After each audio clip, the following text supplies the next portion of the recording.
Hi, and welcome to another episode of Choose Your Issues. This is Greg Salmieri for the Objectivism Program in the Salem Center here at the University of Texas. Joining me today is Bryan Caplan, who is an economist at George Mason, and I'm not sure exactly what we call your relation to the Salem Center, but is blogging through us and a common frequent visitor. I believe I'm a senior visiting fellow. A senior visiting fellow. And has an interesting history with objectivism. I guess you describe yourself as having had an ardent objectivist phase at one point, and is now someone who has a number of interesting agreements and disagreements on different topics. And you're debating Iran on anarcho-capitalism, which I think is a big one. When is that? The date got changed multiple times, so I don't even remember when it is. I think it's July. So at some point in the summer, we'll be treated to Bryan Caplan versus Yaron Brook on whether anarcho-capitalism is right or good, or Bryan's side versus bad and anti-capitalist, the Yaron Brook side.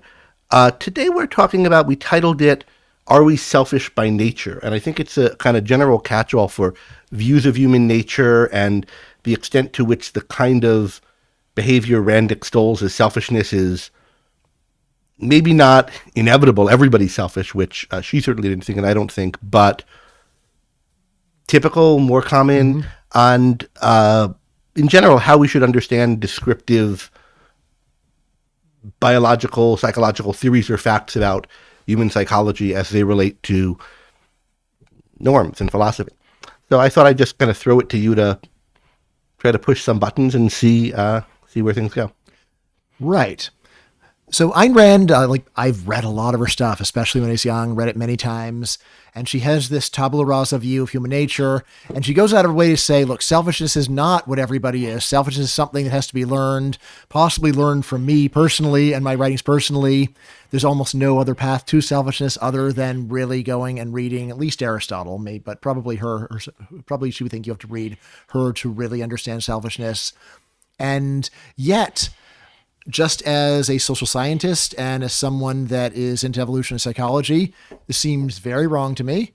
And there's just a lot of ways that we can think about it, and a lot of pieces of evidence I think point towards the view that actually the tabula rasa view is wrong. There is a deeply rooted human nature. It doesn't mean that everybody does it all the time, but here's a very simple one: fraction of people's income they give to charity. All right, so the U.S. comes out as very high in international charitable giving, and it's like 2% of GDP. Now, this is true even for people who officially believe in altruism in the most extreme way, and yet we observe they don't really do it. And by the way, that's also what the official altruists in Ayn Rand novels do too. They don't actually go and spend their time helping out the homeless and giving away all their money.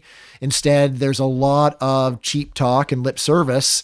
Meanwhile, they don't live as she recommends, but they also don't live in the way that anyone who uses English words normally would describe as unselfish. I mean, James Taggart, he's someone who, he enjoys his money. He consumes a lot of luxury products in a society where people are quite desperate. He treats his wife very badly. And to say, well, that's in some sense unselfish just seems odd to me. So there's a couple of points here. So yes. One is, I just want to flag a few things. Yeah, great. So one is, what's the foil to selfish? So if the foil is being altruistic, so that everything that's not altruistic is selfish, I think there's more more places to be than that. Well, at minimum, there's a continuum, right? Yeah, but yes, there's other things too. Right. So other things too. You could think of it as a continuum between selfish and unselfish, but you could also think there are more things you could be oriented towards than yourself and other people, and you maybe can be failed to be oriented much at all and be kind of around. But I want to go back to the earlier thing. So there's tabula rasa, and there's, do you have to learn to be selfish from her, from Aristotle, or from someone? I do think her view is, could talk about what tabula rasa means. I think it's really interesting. But I do think she has used the phrase. Yeah, she does. Yeah. And a lot of people have used it in history, and I think it gets used. I think it's been made into a straw man recently from what anyone who ever used it meant. But except maybe Marx, who I'm not sure used it. But he might have. I mean, I don't know that he did. But back from tabula rasa for a minute. Something could have to be learned, and could be, commonly and often learned and learned by a lot of people, and maybe could be learned better if you study certain books. But I definitely think her view is, no, there are people living selfishly. There have always been. Not everyone, not even most people. Maybe not perfectly selfishly. Maybe you need me to get there. But I think she sees what she's doing as naming a kind of principle that people live by when they're living well and living successfully, and then helping them implement that more fully. And you could see that in Atlas Shrugged, where I think it's Midas Mulligan, but anyway, one of the characters who is tapped by Galt, so to speak, and brought the rest of the way by Galt, says what he did was he told me how I'd always lived, or what I'd always lived by. So there's this idea that there's some way of living that is maybe an accomplishment, an achievement, has to be learned. You don't default into. But then there's the further thing of articulating that, and letting you being able to do it more consistently. And I think that's what she thinks of herself as having done. But that's still subject to your, well, most people don't give that much to charity, etc. kind of objection.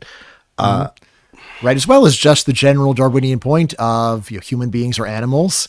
Like, I don't think Rand ever opined on the degree of selfishness of lions or other animals, but it would seem like human beings, well, we've evolved for other animals.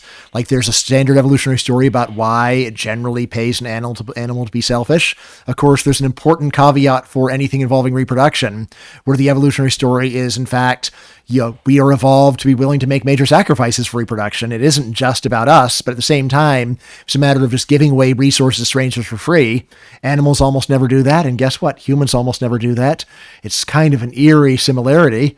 You might go and point out, well, humans do it a little bit. All right, they do it a little bit. But this is despite the fact that it's very common to have explicit philosophy saying that you ought to give it all. And yet hardly anybody actually does that. So in a way, might also say just the sheer amount of lip service to altruistic ideals that people don't really live up to is further evidence that really the core nature of human beings is, with some exceptions, to be very selfish. So what I want to go to then is, what is the selfishness that maybe animals do automatically or most of the time, and that you're saying human beings do or don't do, and is reproduction a sacrifice? There's some idea of like, what's good for one, and then we can judge whether, how much someone's doing it. What is what is the content of that? And particularly if we're talking about animals, if you think, okay, what it would be selfish for an animal to do would be, I don't know, maximize its longevity or something like that. Well, or more narrowly, just to get your next meal is the step one. Right? That's obviously what animals do. You can just see, like, hold a little food in front of an animal, right? They go and eat it. So again, there's like unless they're sacrificing it for their offspring. Yes, unless they're doing it for offspring. Of course, there's some domesticated animals that don't act that way, and we've got a good evolutionary story for that too, which is we killed all the ones that didn't do what we wanted, and the descendants are the ones that are very docile and go along with human beings because their ancestors were bred that way. And there's this efficient causal answer for why they do, that their ancestors are bred that way. And there's a kind of, you might think, final causal or teleological answer coming out of that, which is their mode of survival is pleasing people. Yes. So, right. But that's evolutionarily accounted for by the fact that the ones that didn't please us. Very nice. Yeah. So, like, when I think about selfishness, I think about this thought experiment that my colleague Don Boudreau gives to a lot of students when he's trying to make the point of human beings are quite selfish. And he says, all right, so first of all, just in case you didn't know, every normal human being has 2 kidneys, and really only one is necessary for you to live. And in fact, there'd be barely any change in your health if you only had one healthy kidney. You only need the one. Most kidney disease affects both kidneys simultaneously. Therefore, you don't really have an insurance kidney except for some very rare things like you're shot in one kidney or something like that. He said, and then on the other hand, there's a whole bunch of people who desperately need kidney transplants because they're on dialysis. It's terrible to live that way. And he says, okay, so suppose that I needed a kidney. Would you just give it to me for free? Right? And students are usually quite reluctant to answer the question. And he says, well, like, don't feel embarrassed. I wouldn't give mine to you. And so it goes to the point of there could be an enormous benefit you can give a total stranger for free at a minor cost to yourself. And yet hardly any human being is really willing to do it. If it was your brother, someone that you cared about, different story. But, and then he generalizes from this and saying, so when we talk about selfishness, normally what are we talking about? As well, it is an ordinary language term, so it does not have a mathematically precise meaning. But yes, being much more concerned about your own health, your own comfort, your own convenience than about the health, comfort, and convenience of other human beings. Again, with this important evolutionary psychology carve-out for your blood relatives, where we also have a pretty good story about what's going on there. On the just on the concrete of the kidney donation, you can do a lot more than save a person, because the effective altruists are on about this stuff a lot, right? Of course. You can set out these kidney donation chains where you Yes. can end up saving five people Yes. by donating Right, one. right. Or you could just go and work more and give people some money. Right. And then which one saves more? Without any surgery at all. Right. So I think of, if selfishness just means not all that concerned about other people. Mm-hmm. There's a limit to people's concerns about one another. Yes. Then I think, yeah, people are naturally that way. Although Or they're by default that way. there's But I don't think yeah. that. I mean, that's not what I mean by it anyway. Although there's an equivocation there, because in one sense it's very selfish to be very concerned about other people, because your whole life depends upon other people. You've got to get along with the people that are around you. So it makes evolutionary sense for us to be very highly attuned to the feelings of other people that we depend upon and that depend upon us, never mind your own blood. But like, you want your coworkers to like you, you want your boss to like you. Mm-hmm. But then I think you're talking about like intrinsic concern, like if you had no idea that I was involved, mm-hmm. well, and there was no possibility of reciprocity, no return, yes, no reciprocity, then how concerned are people about other people's health? Well, health, comfort, convenience, and that's the sense in which I think that we don't have very much. Again, especially for the total stranger, mm-hmm. which is almost all of humanity, honestly. But when I think of an action as selfish, what I mean by it when I call it selfish is that it's motivated by some concern for one's own interest, and just some concern. Yeah, but I mean, you have a view of what's to your interest. Mm-hmm. In some overarching or long range way, mm-hmm. and that's what's motivating this, as opposed to. But that's the only thing motivating, or that's a thing motivating it. The ultimate thing motivating. Ultimate, yeah. Right. So everything else is just means to an end. Seen as a means to it, or maybe a part of it. Right. I think there's something a little bit wrong about the kind of hard and fast means end distinction in some ways, but mm-hmm. that's another big mm-hmm. topic. Mm-hmm. Because I mean, in a life, the parts of the life are the means to the keeping up of the whole of the life, and it's like sort of hard to say, is the heart beating the means to the brain going, or is the brain going the means to the heart? Mm-hmm. They're a system. Yeah. So, but what it requires, I think, is a conception of what's good for one or what's to one's own interest. That it doesn't need to be a crystal clear conception, but some mm-hmm. conception of what's good for me.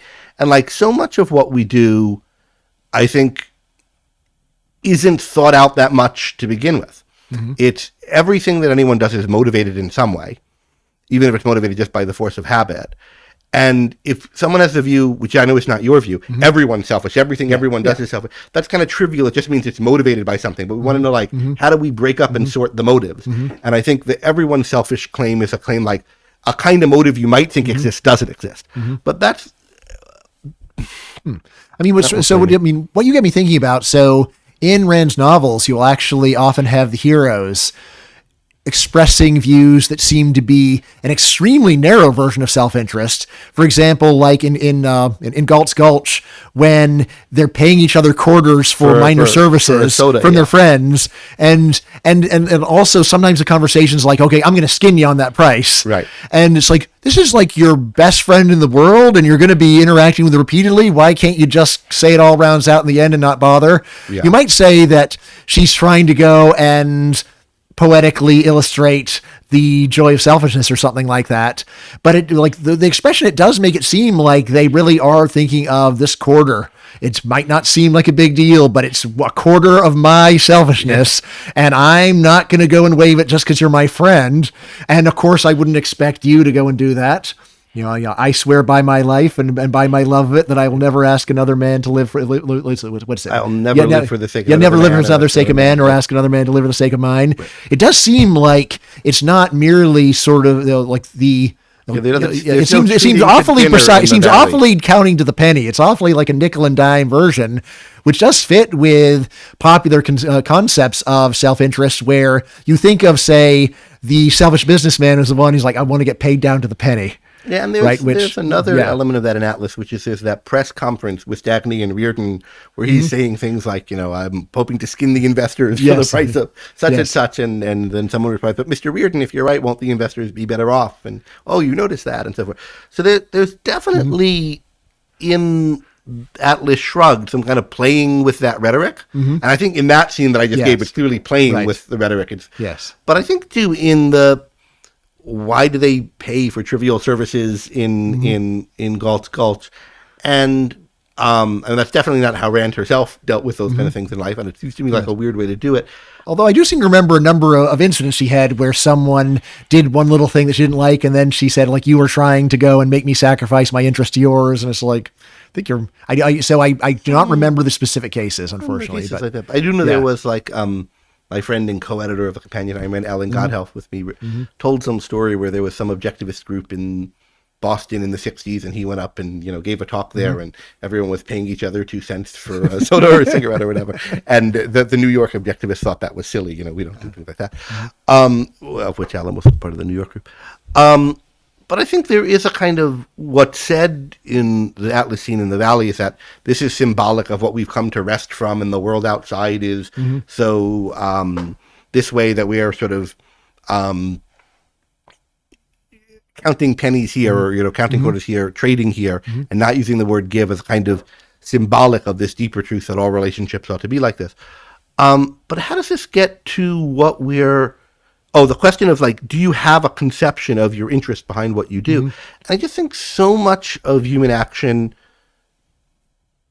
of so many people, so much of the time, isn't very directed towards anything. It's sort of haphazard. It's what's being done around here. It's what I picked up.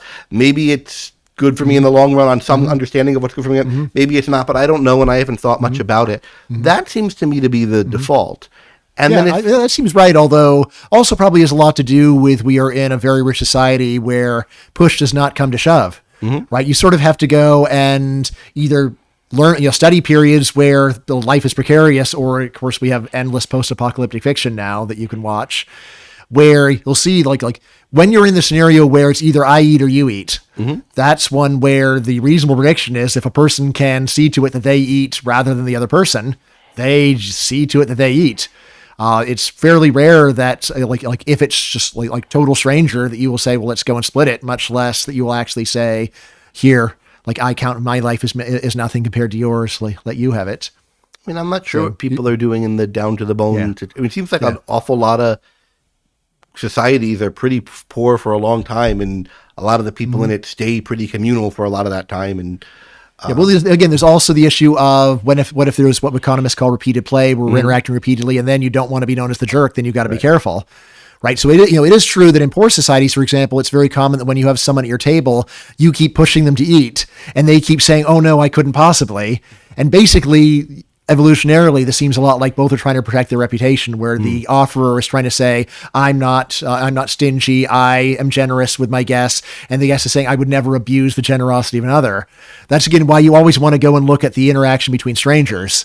And, again, strangers who don't expect to be followed up on. Yes. I mean, working on a new book right now, we're just talking about, the extent to which people just expect selfishness out of other people. One strong sign of this is just how afraid we are to ask even a small favor of a complete stranger.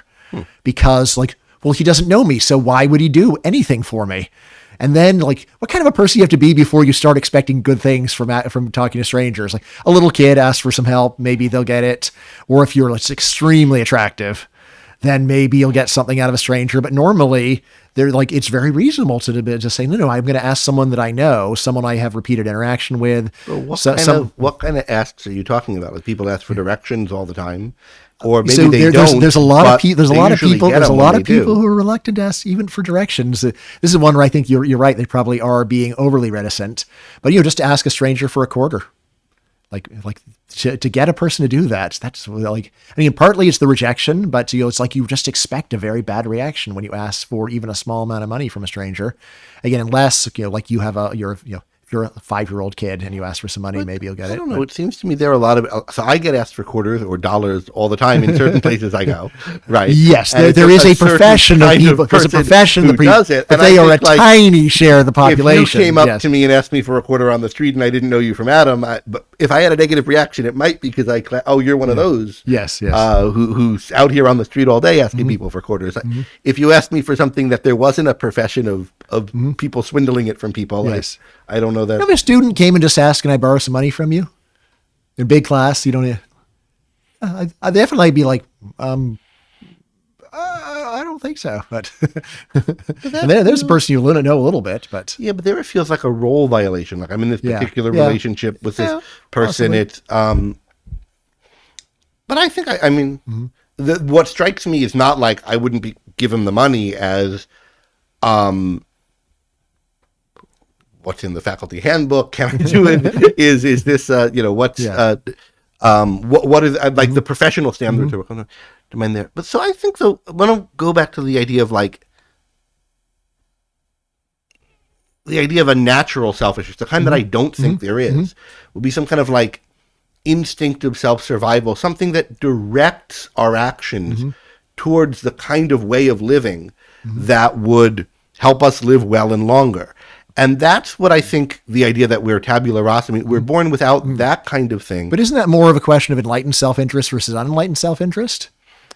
I don't really think so. Yeah. Because So I mean, like and normally when you want to say that something is instinctual, there's a lot of different fuzzy standards that you might use as evidence. But one common one is if it happens at an early age, and especially if there's no actual explicit instruction, or if even stronger, if there's an explicit instruction not to do it, and people are doing it anyway. And this, as a parent, so like very young kids. Almost everybody who's been a parent say, "Wow, these guys are really selfish." Like if it's a matter of like, I want candy, give me the candy. I want it. They will eat all the candy on their own. Now it's true, not every kid is like that, but nevertheless, or just the willingness to go and hurt other people. The way that little kids are like they are unsuccessful at violence because they're so weak and they don't know how to do it. But the way that they resort to violence is they're certainly ill-mannered and often ill-mannered. But like, but and we say it's instinct, and the parents are there saying, "Don't be selfish, share, be nice, ask permission." Well, not what do you tell your kid, Greg, if they would go and eat all the candy and leave none for their friend? Well, I assume you don't say good job. No, but it's like, we invited so and so over. Don't you think she might come? Don't you want her to come again? Wouldn't you? And if it's someone that you say, Dad, you said we're never going to see her again, so I don't have to. Actually, what he'll often say is, I don't want to be your friend anymore, and take the thing. So, but what's interesting about about him to me, this is my 3-year-old son, to me is, he'll trample over other people, but and it's not like you taught him to do that. You didn't say, here, trampling 101, son. But what he'll do it for and what he wants is such an amorphous group of things that don't hang together and don't have anything in common and don't do anything for him in any comprehensible sense. Like, stand over there. Daddy, I want you to stand over there in this place. Why? You're not going to get anything. I want you to give this to mommy. Why? I don't know. Like, he has something that he wants at this time. He has some motive. He's very unscrupulous about the means to getting his motives, but the motives don't add up to anything that, from any kind of like, unless you had a theory that what he's doing is all for himself, you'd say like, this is all for him. His will, he wants to be dominant. In that sense, you can look. But like, why do you want, this person there and that person there and this thing here? It doesn't add up to. And some of the things are, Hume has this line responding to someone like Hobbes, there's some dove needed into us along with I forget what animal it is. I'm actually teaching this later, so I got to remember. But hawk maybe, but I think it's not hawk. Okay. It's hawk's the first one that comes to. But anyway, we have all these multifarious motives, and some of them are for things that we would at first blush say are good for us, like food or whatever, and some of them are for things that at first blush you might say are good for other people, and some of them, who knows what they're for. And what seems to me is that kids have a kind of heap of these things. They don't add up to what's kind of obviously good for them, and they'll walk out into traffic and whatever, or at least walk into dangerous situations, and they lack sufficient regard for others. I think that's true. That's something they have to learn. But they also have to learn sufficient regard for the future, sufficient regard for all sorts of other things that are, in fact, good for them. And I don't think what ties the kind of immediate wants of a 3-year-old together is that they're somehow in the interest of the 3-year-old, unless by the interest of the 3-year-old we mean whatever the 3-year-old's interested in right now. Yeah. So like, there's definitely something what you're saying about kids where they have like some eccentric preferences, but I'd say there's also some very universal things that kids like, and you can go to another country and it's very predictable, like candy. They want candy and why? Because it tastes good to them. Now, if you were an altruist, you might say, well, the very fact that it tastes good to you is a reason to share it with others because it would also taste good to them. And you can see how far you get with that. It's like well, I want to eat this stuff. But, like also things like doing chores, like kids around the world, like very rarely they want to help with chores. Like they might do a little bit, but then it's like, okay, I'm bored. I don't feel like doing it. I don't want to wash dishes. I'll wash one dish and then wander off. Seems like there is a fair, and of course, anything involving their own discomfort or pain. This is something where it isn't like they need to reason, oh, well, this is uncomfortable or in pain, and then I consult a philosophy about, let's see, is my pain more important than other people's pain? Instead, it's like, my pain is definitely more important than other people's pain, and that's what I am very concerned with. So that's the sense in which I would say that there's a lot of it is instinctual. I don't want to say everything's instinctual. Obviously, there's just a lot of eccentricity going on. But then also I say a bunch of the other things you're talking about really fit under the enlightenment or unenlightenment of the self-interest, like running into traffic. It's not like they want to get hurt.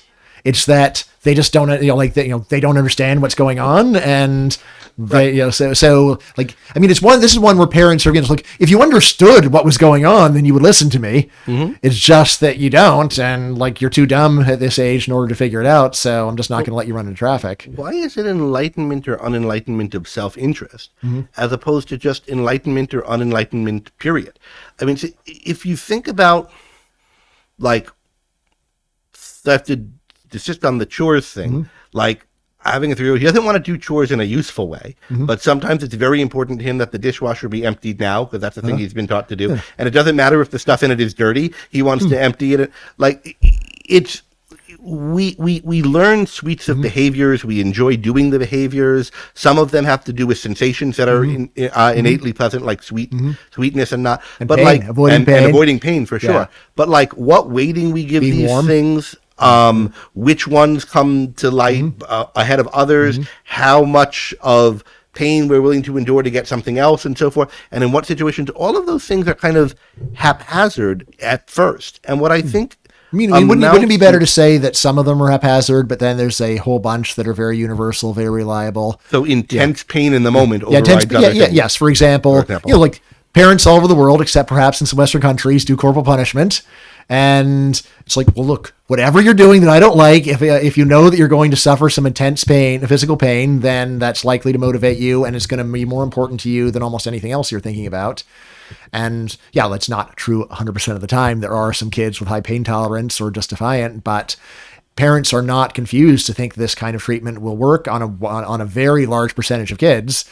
And on adults too. Put aside the punishment issue, but it's a fact that intense pain overrides almost everything else in a motivation. And it takes, if you're able to kind of bear it, it requires extraordinary effort. So there are, I mean, facts about our motivational system that can be overwhelming in a moment. Also, like very loud noises distract you and so forth.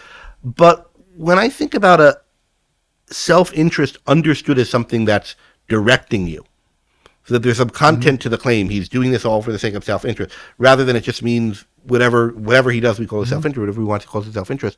I'm thinking of like some kind of sense of priorities or what's important that is not just the kind of succession of motives you feel, but something to which you might subordinate some motives to others because you have a view of that. And that's what I don't think, that's the kind of thing that I think is developed, for better or worse, by people over their lives. And to be developed well and towards proper selfishness, I think is an achievement. And I think to me, like a sign of that is, if you think of a kind of creature that lives by instinct, that has directing it some kind of innate knowledge of how to live. I think of something like birds that have a migration pattern and where they eat and they go to and they live the same generation after generation, and it's pretty successful. When I look at a species that, if you think of those graphs throughout history of infant mortality or of GDP or whatever, and it's pretty flat with spikes. Yes. And if you go further, like you go to like the British Museum, you see like here's the first axe, some slightly pointy rock, and 8,000 years later, here's version 2.0. This seems to me like a species that's discovering how to live, and at some point in its history, made these massive discoveries of like how to prioritize, how to interact productively with one another on larger and larger scales, such that you can trade and so forth, such that you have capitalism. And that's the kind of thing that's not innate. And although, again, that seems to go more to the Enlightenment. When you were saying there's a difference between enlightened self-interest and just enlightenment, you're right. But here's the thing: if it were enlightenment alone, enlightenment combined with altruism would basically turn you into a really effective altruist, where you'd be saying, okay, well, now that I understand the sweetness of candy, I'm going to go, and that will motivate me to go and make sure that everybody gets some. There's candy all over. Or you say, okay, well, now I've actually learned about tooth decay. Okay, so I'm going to have to factor that into the proper amount of candy that I'm going to go and be encouraging everybody to do. So that's where I would say, the Enlightenment by itself without the motivation could give you a wide range of behavior. I think that, I want to say actually, when you look at it, most humans, they're not that, I will say the selfishness of human beings to me is very clear. Not in every case, there's no human being is perfectly selfish, of course. And, there's a few people that are not very selfish at all, but still that is the norm. And I would actually say the thing that has the most influence on their behavior is the degree of enlightenment, which I think varies a lot more. And there you will see even many adults who basically have a very childish mentality. And it's like, I want something now. I'm going to do that and to get it. And but hold on, there's other things you want. And if you try to get this thing, you are not going to get this other things. I want you to do this. Yes, but you also want to be liked. And if you keep pushing for the stuff, people aren't going to like you. And then there's a lot of other stuff you're going to lose. So I see a lot of just impulsive behavior with humans, but it still looks like it's selfish in motivation, but it's just very poorly executed. And I think the very successful people are those who generally are probably as selfish as as people that we think of as just being very foolish. But at the same time, they have so much enlightenment that they realize, look, this is a long game. I'm trying to make friends here. And if you look at really successful people, I'm a big fan of Dale Carnegie's book, How to Win Friends and Influence People. Really successful people go out of their way to seem like they're very solicitous of people, even people that seem like they're strangers, because other people could be watching, right? Or if you're just around people a lot, games repeat more often than you would think. And so, there is a sense in which you might look at very successful people and say their basic motivations are different. It's what's really clear is that they have a much more enlightened view about consequences. They count a lot more consequences. They think longer term. They think about more indirect effects also, right? Like this, if I ask for too much from this person, then in the end I will get less. So it's better for me to be considerate of them. But there's still the question of what is this bottom line, in effect, that you think they're trying to promote by this, because that's so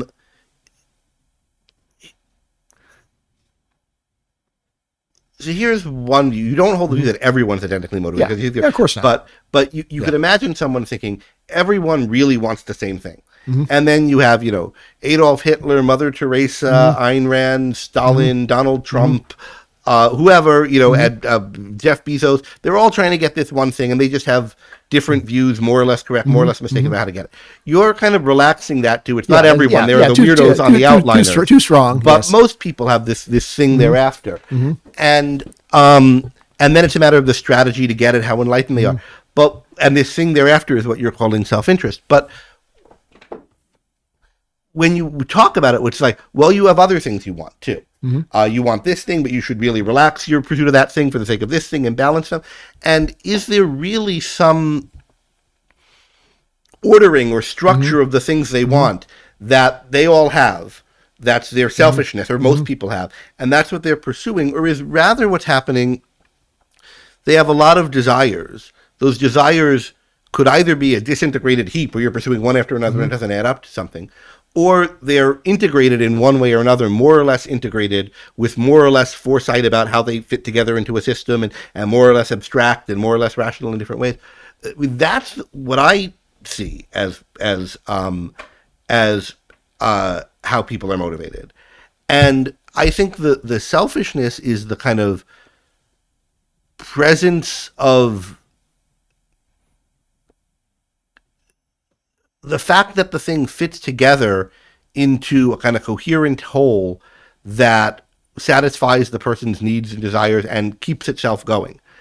And if you take a look at the things that are organized into that whole, the kind of lower level, more momentary desires, I don't think you can say that there's like some set of them that's for the self. Like, it might be you just want to please somebody else.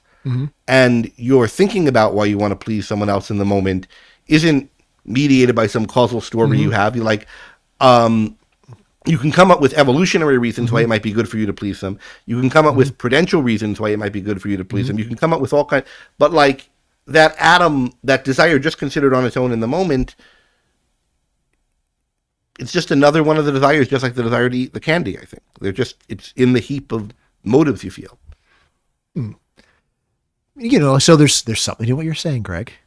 But still, I'd also say that you're making the understanding of people's motivations. It's, you know, the fact that it's complicated doesn't mean there aren't some simple standard parts that are very predictable. You know, like you know, just imagine opening up a business and saying, well, I want to get a whole bunch of workers. I don't want to pay very much. Maybe I can just count upon people having some eccentric desires and just being happy to work for me for low wages. Or you could try that.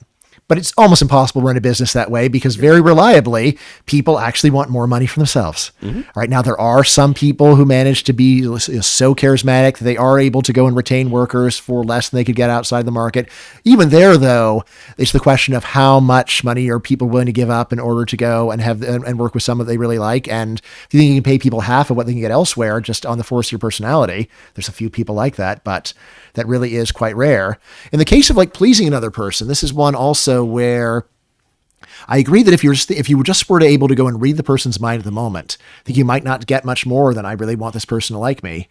But a lot of what we get out of evolutionary psychology is realizing that if you just think about it a little bit more, you realize that there's more selfish motivation and the selfish story is more predictive than it might seem. For example, think about a case where there's two long-term friends, but then one becomes so successful, the other one really can't reciprocate in any effective way. Now, sometimes the friendship endures. But this is one where almost anyone on the outside is thinking that friendship might not endure anymore because it is now so little in the interest of the person who is just so much more successful now. And the other, and of course, it's if you're a psychologist today, it's complicated. The other person also doesn't feel appreciated anymore. But it's still one where when there's a friendship where the fundamental core of mutual self-interest does go away, then it is that then at least our confidence the friendship will endure goes down a lot. Now, I guess like I think I said this already, but it's worth pointing out. All right, so selfish, self-interest, these are ordinary English words. They're not mathematically precise. But as is usually the case with ordinary words, it is not hard for us to go and say there's a whole bunch of things that definitely qualify and a whole bunch of things that definitely don't qualify. So we're talking about tables. All right. So right now I'm touching what we will both agree is a table. There are some other objects in this room that that's not a table over there. Right. All right. And, and then of course there are some funny things where we just don't know where we have trouble agreeing on whether they're tables or not. And I think selfishness and self-interest very much fit in that category, where if you were to say things like going and buying your groceries for the week so you have food, it's very, very, very clearly on the selfish side. Or like showing up for your job in order to get because you want money. All right, or just refusing to give away most of your income, even though there's a lot of people who need it more. To me, these are very clear-cut cases. On the other hand, there are the standard counterexamples to psychological hedonism, like jumping on a grenade or going and working with lepers for your whole life. And these are ones where almost everyone will say, well, those are the things that don't count and definitely do not count as being selfish or self-interested. And then there's the things that are in between that are harder. But that's to me, that's the sensible way of thinking about this multiplicity of motives. If we're going just by standard language and we're doing something lexicographical, I don't know how often you'll lexical, yeah. If you're a philosopher or an economist and you have a theory of motives where you're trying to put things in the selfish or unselfish basket, and then you look at somebody going to the market and getting their groceries for the week, I guess you'd put it in the selfish basket. Yes. Although, Yes. Well, you what about do. their family that you're buying Yeah. it for? And Yeah, they're having somebody over for lunch? that's where you've got to have that evolutionary psych carve out for your descendants, your blood relatives. And then, but I don't think like that's the kind of case in which people use the word selfish. If you cut the person off at line at the grocery store or something, or you take the last bag of green beans and they can't have it, that's I think where ordinary language would use it. I think I mean, in a way, that's the clearest case of all in ordinary language. Yeah, definitely for selfish. But I think as soon as we're using it in the kind of economic context where it gets used, where we're saying most action is selfish or something, we're already into a kind of theory-laden more theorized version of the concept than the ordinary English language version of the concept. And we can talk about whether that's the right step in, but we've got Puya who wants to get in on the conversation. All right, so let's hear it.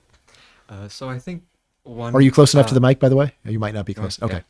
Yeah. So I think one thing that's the difference between what usually me and Greg think of as selfish and versus ordinarily thought as selfish is there are lots of acts that have motivation when you do it, and a lot of times it's you think of the motivation, I'm doing it for myself, but what about the type of motivation that is about building something, that is about bringing about progress, making something new, as opposed to I just want everything to be as they are right now. I want to preserve the status quo. I'm not looking to build anything. I'm just trying to ward off change. And so, for example, the issue of housing regulations or immigration, you could say that some people are selfish for trying to keep the status quo, and you could say some people are selfish for wanting more immigrants in or less regulations. But really, there is a difference between these two camps. In a sense, the camp of people who want radical change for the better, don't you agree that they are more selfish than the people who just want to preserve the status quo? I mean, honestly, I would say it depends upon where the numbers come down. So, like the usual economist's explanation for why we have housing regulation is NIMBYism, not in my backyard. And this says, look, you own a $5 million house. Of course, you don't want to let anyone else build houses because the inability to build houses makes you rich. All right. And I actually, when I argue with economists about this, a lot of the time I say that's going to be true in certain cases. But normally I actually argue that people who oppose development, the problem is, yes, they probably are selfish, but they're not very enlightened. And I point out, look, there's a lot of ways in which housing deregulation would be good for current owners. For example, you'd be able to subdivide your property and you could make a lot of money off of that. Or again, always going back to this evolutionary site carve out of caring about your descendants. It's like, well, would you like your kids to live within 100 miles of you? Well, it's going to be pretty hard for them if we don't build some more houses and get prices down. But I definitely would not think of the people who want more progress as being more selfish. I mean, I would say, if anything, I would say that, like the YIMBY movement is sort of consciously, we want to go and allow more building for the betterment of society. Most people involved are already pretty well off. And so, they would get some gain out of it, but probably they're not desperate themselves in the same way that they want people to do it. I guess I would put a lot of this again under, somewhat under Enlightenment, although partly it's just circumstantial. If your self-interest is to preserve the system, then selfishness makes you want to preserve the system. If self-interest makes you want to go and change the system, then self-interest goes that way. I mean, think about this. So I'm a tenure professor. So if you ask me my views on tenure, I say it's a terrible system and it should be destroyed. All right. Now, is that in my interest? No. And it's like, well, wouldn't it be better if there's a whole world where things were operating better? Like, look, I've got such a fantastic deal right now. I just don't think that I'm going to live long enough to get a better deal. So I don't but even so, I support it because I think it's the right thing to do, but it's not out of self-interest. I mean, this is a case of unenlightened, or rather of, an enlightened, non-self-interested view of where I'm saying, look, my interests are not the most important thing in the universe, actually. And I don't think that it is right for me to go and keep things bad just so that I can keep my great situation.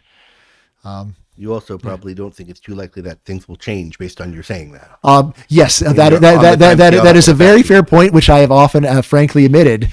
When people say, like, wouldn't I have this book, The Case Against Education? People will say, like, wouldn't it be bad for you if people listen to you? Like, yeah, of course. But in a situation where it did change because people were listening to you, yes, likely your cachet in that new system would be sufficient to get you a pretty good deal. Yes. Wow. You can really read my mind, Greg. So I have joked. I have the scheme you've got. Yes. It's like, look, I think if people really listened to me, there'd be an endowed chair of gratitude somewhere for me. So would probably work out for me. But yeah, so of course it's easier for me to push what I think is the right thing when it's against my interests, when I don't think that I actually have the power to change things. I want to talk about two more points in the time we have, and they're related. So one is this idea of this evolutionary carve-out, whereby your descendants' interests count as part of your interest. And part of this goes to my just thinking this concept of an innate drive to self-interest is somewhat incoherent. Like that is, I don't know how you determine how much of descendants counts. Yeah. And then the second is back to this idea of what does tabula rasa mean? And is it true that we're tabula rasa in the sense that it's been meant? But let's start with the carve-out? The carve-out. Like, Right. how do we determine Right. whether caring for your kids counts as selfish or unselfish or in between, or it's Yeah, so you're familiar with Richard Dawkins' book, The Selfish Gene. Yeah.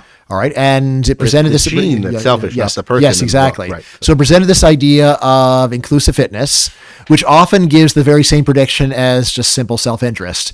So if it's a matter of a stranger is trying to kill you, it's you or him, then of course you're going to go and try to kill that person and save your own life. But then the question is, well, what if you could go and save your children's lives by, for example, going and fighting off an intruder, and you know that you're going to die, but at the same time, your children will live as a result.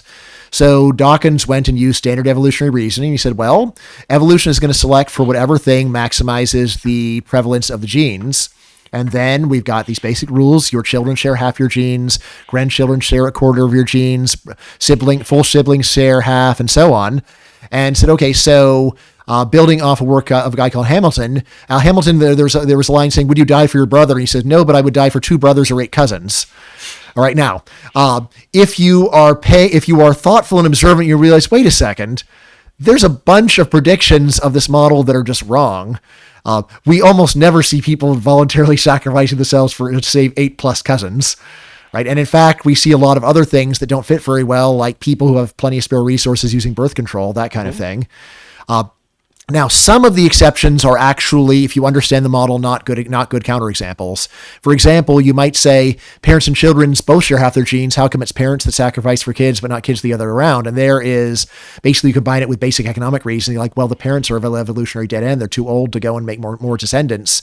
So for the genes, from a gene's eye point of view, they're not really very worthwhile. And once they have stopped in their effort to foster the next generation. On the other hand, the kids are definitely the evolutionary future, right? And this, so anyway, there's a lot of things like, basically there are exceptions that are bona fide good exceptions or counterexamples. Then there's a bunch of others where once you understand the model, they're not really good counterexamples and you just have to delve a little bit deeper into it. But it does come down to what kinds of behavior would have led to the self-perpetuation of these genes. Definitely, we know one standard way to get even a very docile mammal angry at you is to mess with their kids, right? Like the most peace-loving animals. If you go and start messing with their kids, as long as they're the kind that even raise their kids, there are of course some that just have a ton and fly away, but like they will attack you very viciously, which is just what you'd expect. It's like, well, doesn't the animal know that's dangerous for it? Yes. But it probably does know that. But what evolution has made it do, and basically just weeded out animals that will just say, hey, why should I go and die for these things? Well, if your ancestors thought that way, you wouldn't be here. We are the descendants of people, on the one hand, that did not like giving stuff to strangers for free, but on the other hand, who did love their biological descendants, because if our ancestors a million years ago didn't love their biological descendants, we wouldn't be here.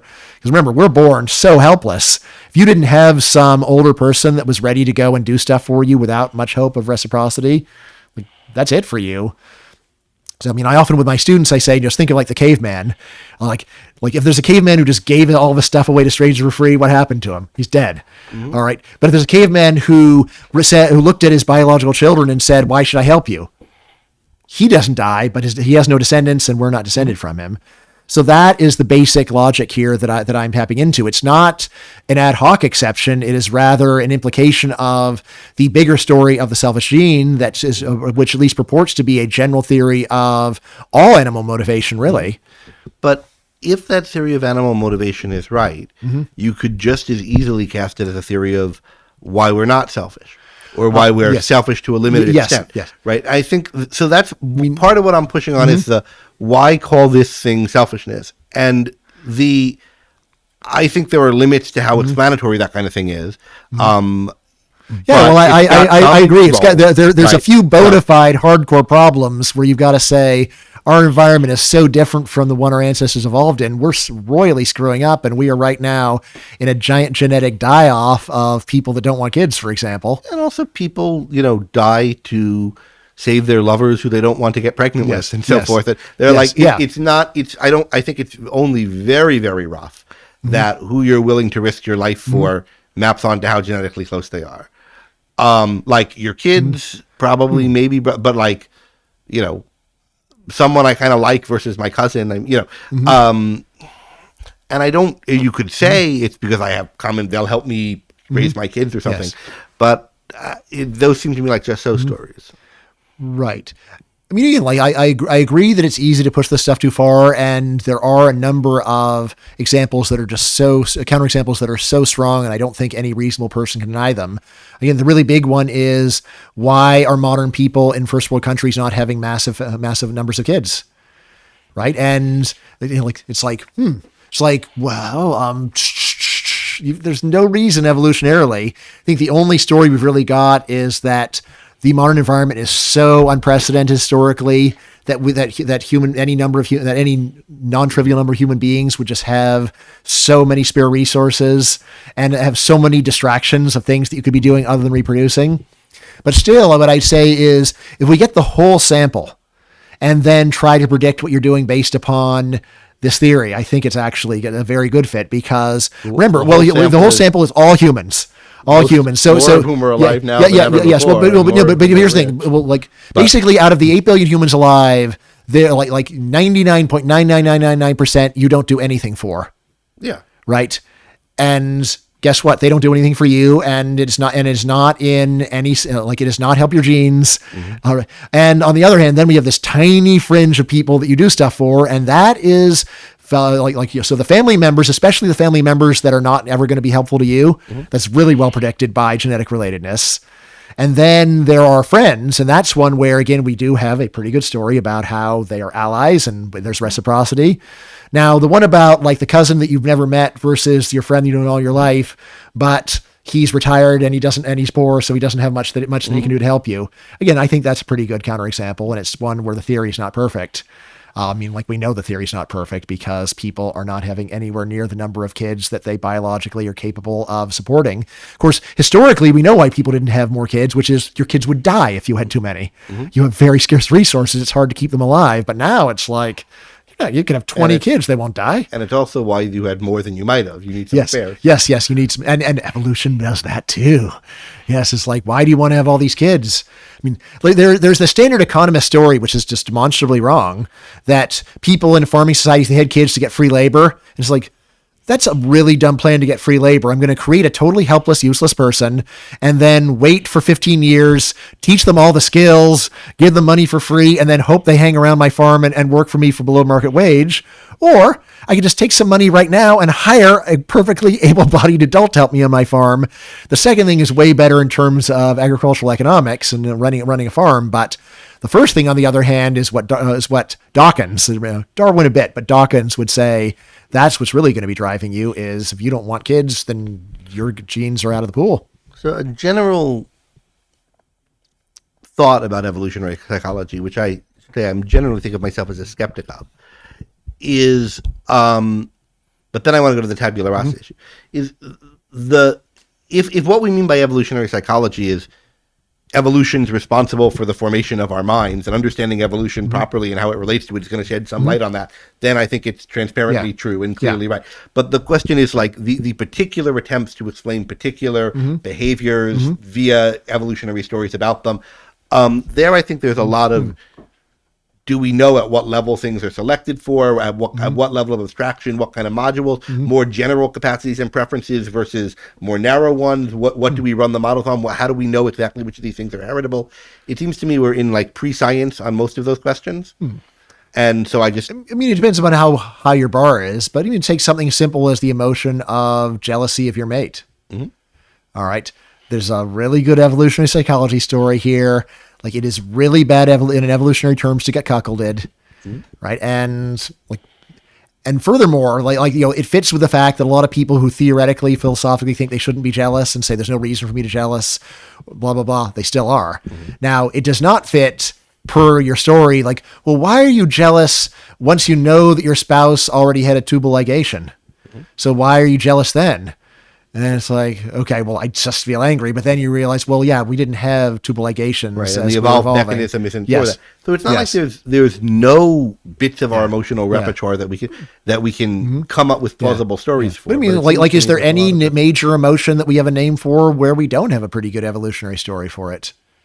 It's less emotions and kind of what will people do in this situation and why are they, just to have a theory that can explain all the main human emotions. That's a pretty damn good theory by itself. It's like, wow, you can explain all the main human emotions? Teach me. But I mean, there are like multiple, and I'm not a theorist of emotion. I don't know, but I gather there are several competing theories of even within evolutionary stories and how they evolved. And so it seems like that there's something to say from, and evolution is somehow relevant to this, right? That there's a particular field that's got much knowledge in, I'm not sure yet. But some of the particular things I've read seem to me flaky. But Jordan Peterson on lobsters and serotonin and hierarchy. Philosopher David Stone is actually, or David Stove. He actually has some of the best stuff on the best counterexamples to evolutionary psychology, and reading it and like, all right, you got it. Like this time you're right. The philosopher got it right. I want to go back to what does tabula rasa mean? So tabula rasa is this theory that we're not born with innate knowledge or innate something. A lot of its critics now, but maybe because a lot of its defenders before, I don't know, have taken it to mean there's no human nature, there's nothing said about human beings, some kind of utopian Marxism where in a generation or two we could be a different species or something, and I think that's the kind of thing that is a paradigm of it for someone like Steven Pinker when he writes the book, The Blank Slate. But like a blank slate has a nature. Right, it's a certain amount hard. It's got grains in it. You can carve on it. Touche, Greg. You can carve on it, but you can't make marks in it by wishing and so forth. A blank piece of paper has a nature, and Rand certainly thought that people have natures. Aristotle certainly thought that people have natures. One, that there's a human nature in general, and that there are individual differences in human. My nature a little different than you, right? I mean, Aristotle thought it too much. He thought there were natural slaves and things. And Locke, I think, thought. So if you're going to take three people who use tabula rasa in the history of thought, I would think Aristotle, Locke, and Rand would be, if you're going to go to recent times, the obvious choices. All of them thought there was such a thing as human nature that's immutable, or at least very hard to mute. I think all of them thought that there are some innate differences among people. So if the claim is there's no human nature, that can't be what had been being claimed. What's claimed is that there's no innate knowledge. And then the question that then becomes difficult is like, what exactly counts as knowledge? Right. If there's innate more sensitivity to this than that. And I think Rand would end there were no innate values. But there are kind of innate liking of sweet things and disliking of pain. So, and she thinks, so there's, I think actually a pretty subtle question here about like content and structure. Yeah, well, I mean, I'd say that there's many different versions of what tabula rasa is. So the tabula rasa knowledge, that's the one where I would say that, there are experiments. I don't remember the details. So this is something I like, if I were writing it, I would definitely double check it. But experiments where you do things like you show a baby something kind of like the bewitched trick where you like you just blink and then something disappears and see whether they just accept that as the way the world is or whether they are puzzled. Again, they seem to be puzzled. It's like that goes contrary to expectations, even when they're very young. There's an expectation of how they think the world's supposed to work. And then if it doesn't, they're like, something, like what's going wrong here? There's something weird about this. So that's one thing where it at least seems like at minimum, they say there is an innate expectation about how the world will work. And if it's violated, then they're like, it seems like they didn't have to be told it was that way. It was just, they were expecting it that way prior to the experience. And then if you show them the opposite experience, there's something about it that is incredible, literally in the sense of it can't be believed or it's difficult to believe. So that's what I would say for knowledge is, I mean, if you wanted to go and say, like, is there innate knowledge? I would say, well, it seems like those experiments, at least in some important sense, show that we've got some innate knowledge of a lot of different kinds of things, like the continuity of matter. just the way that, like people would be like, even from a very young age, you're surprised by action at a distance, something like that, or the appearance of action at a distance. So there's that. Then in terms of the values, there's like having an innate, if you think of values as just like a preference, then I would say that like liking sweet things, that's something where I would think of that, again, that is like actually innate. I mean, for almost everyone, there are actually the oddballs that don't like sweet things. And as to whether it is that it doesn't taste sweet to them, or whether they just don't, it tastes the same to them, but they don't like it. Like my daughter has never liked regular candy. And it's like, could it be that it just doesn't taste the way to her that it does to me? Or could it be that it tastes the same, but she doesn't like that experience? That's odd. In terms of like, the deeper values, things, this is one where actually the last 10 years have been relatively supportive of the tabula rasa view, although still I wouldn't give it anywhere like victory, but on sexual orientation and gender identity, where throughout almost all of human history, almost everyone has been heterosexual, almost everyone has been cisgendered, and of course, almost all animals are too, right? Almost all mammals are. And then it's like, well, yeah, of course, evolutionary psychology, if you were attracted to things that didn't go and lead to reproduction, then your genes are going to die out. There can be some random variation, and so on, but still. Now, the last 10 years, we've seen at least what to me is a shocking rise in the percentage of the population that doesn't identify as cisgendered and are heterosexual.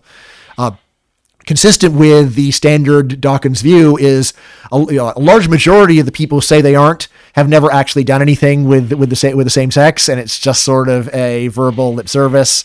So, but still, like even the fact that people are saying that they aren't, to me, I'm kind of shocked, and has made me say, okay, I've been putting too much weight on evolutionary psychology. Even within heterosexual sex, I mean. Yes.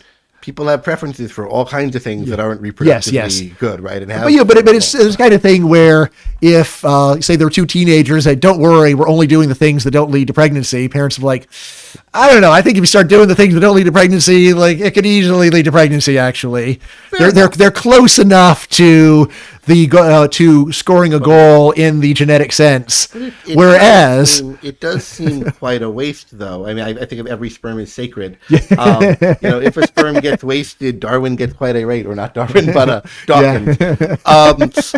And yet, lots of people are doing lots of wasting. Now, you can come up with explanations if we had too many kids, and I mean, even monkeys self-pleasure. Yeah. But so there are monkeys. No. Yeah, monkeys. Innate knowledge of the pleased monkey.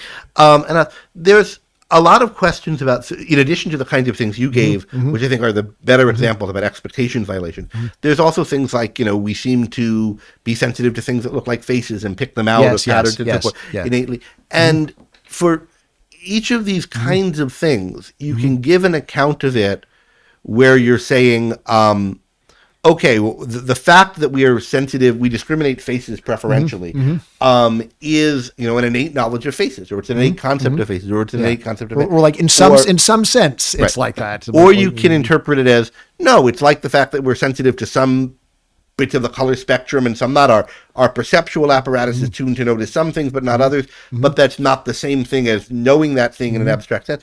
And I think a lot of what's going on in how you frame those debates has to do a lot with what you think of knowledge as, how you understand knowledge in a adult, how you understand knowledge in the fully formed sense that we would study it in epistemology or something, and likewise how you would think of values. And do you see the kinds of things that we can debate in each particular case, is there really evidence of this or is there not? But obviously the face detection thing is real and liking sweet things is real, right?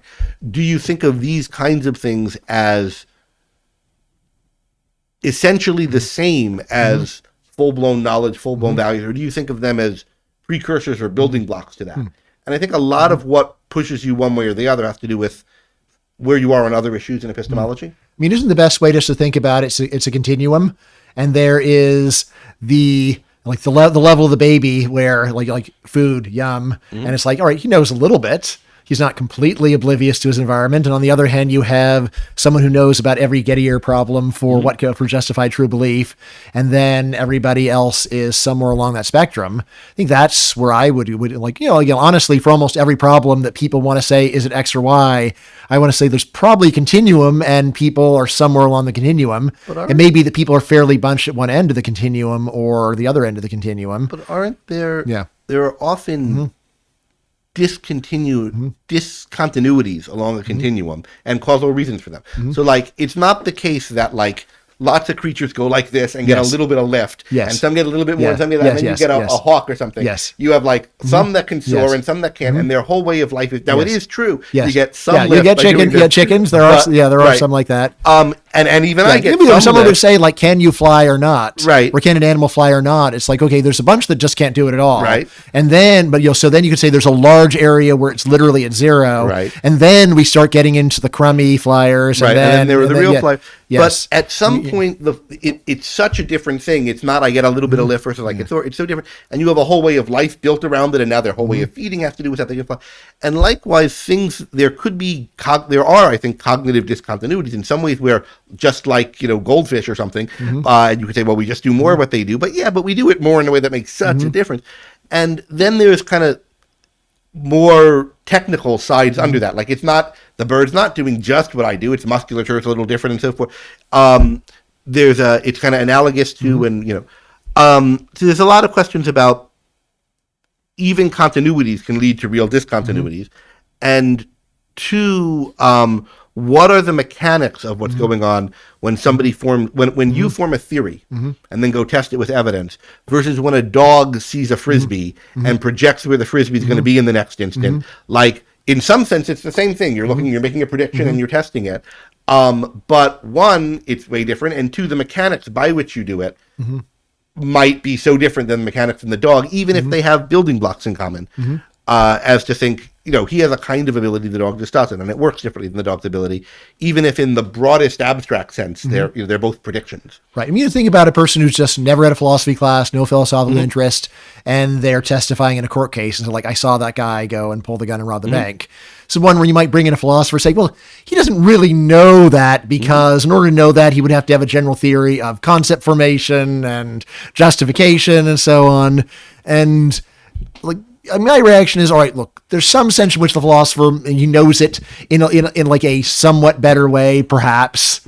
But I would still say the guy testifying the witness stand, like he's still like very close to knowing as much as a person possibly can about that particular incident. Like, he does know it. There's a general question in philosophy about how much self-conscious knowledge of method is part of what you need to know. And I think the answer is, very obviously, for some things, it's little or no part of what you need to know. Yes. You can, the best theorist of perception doesn't see you any better than I do, or than the worst theorist of perception does.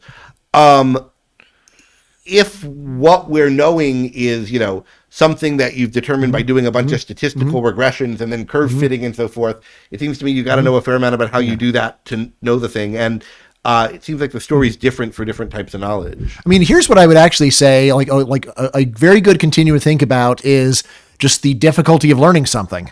So I'd say, suppose there's something where you don't have any idea, but you hear it once and then you instantly understand it and all of its implications. I would say that's not, like, you might say, well, it's still tabula rasa because he had to have one experience in order to understand it. It's like, yeah, but for most things, you'd have to have thousands of experiences and you still would have a very hazy understanding. But there's certain things where a vestigial dose of observation gives you very comprehensive knowledge. And there's other things where you could study it for a lifetime and still be very confused. And I would say that that's another one where it makes sense to say there's a spectrum from tabula rasa. And at the very extreme end of tabula rasa would mean that basically, Ulysses. I mean, I guess the most extreme version of tabula rasa would be that. Let's see, like things that are at least very close to innate are ones where you understand it very well with a very tiny amount of experience. And on the other hand, the true tabula rasa story would be where, like, you start off with nothing and then there's this continuous function and you've got to have a whole lot of experience in order to get it, and you just have to accumulate a massive body of data to understand it. And again, that's where I would say there's definitely some things that human beings are just way better at learning. And these are actually, again, fits in with standard evolutionary stories, like a baby learns language with incredible facility. And they go from 0 to 1. They go from no language to 1 language in a few years. And like you can see, they're just built to be able to learn this stuff. Whereas you start trying to teach algebra to that baby and you won't get anywhere. Like nowhere at all. You won't make any progress whatsoever because it's just beyond their capabilities. It doesn't matter how much you go and expose them to it. They're just like, one of the really interesting things, I don't know what to make of this. I'm not bringing this for a certain point or whatever, but it's unclear when human beings developed language. But on some theories, it was like strikingly after we had our otherwise modern physiology, including as far as we could guess at the brain from skull structure. So like a modern human baby born into a modern human family where everybody's talking, they like hoover up language, and it's like they're made for it. But there are cultures that don't talk to babies. Yeah. And they still pick it up. I mean, they just overhear, but it's, they're getting a much lower dose. People talking all the time. Yeah, but they're getting there are societies where babies get a much lower dose of language, and they still this that goes little to like small dose they still what learn. were the evolutionary pressures on the developing speaker, and when did speech become so central to the way human beings lived? I don't mean like how we should live, but just to start like everyone was always talking all the time. Yeah. When did that start? Has there been physiological evolution of the brain since then to make kids better at it, or did some more general purpose facility evolve because of pressures for something more general purpose, but that happens to be super good at speech, and then when people started speaking, or maybe it didn't happen, but like the feathers evolved for cooling, and then so there's just lots of questions here. And I think when I think of it, is it going to be evolutionary psychology?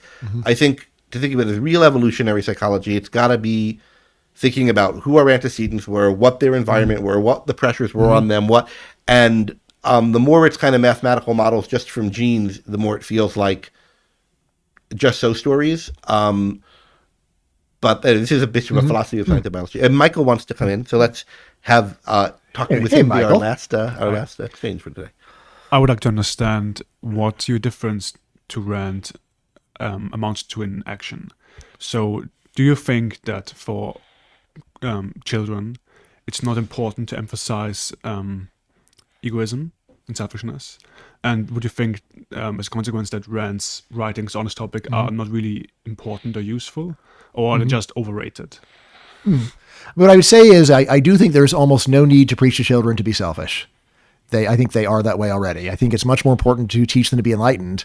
If you were to think about Rand's list of virtues, rationality, integrity, independence, honesty, justice, productiveness, pride, these are all things that I would say reflect an enlightened view of self-interest. It's not just being selfish. It's giving you specific things to be thinking about in terms of how to actually be a successful selfish person. So that's definitely something that I would focus on teaching kids. Although honestly, I would also teach kids, just like almost everyone else, maybe not Greg, to value other human beings independently.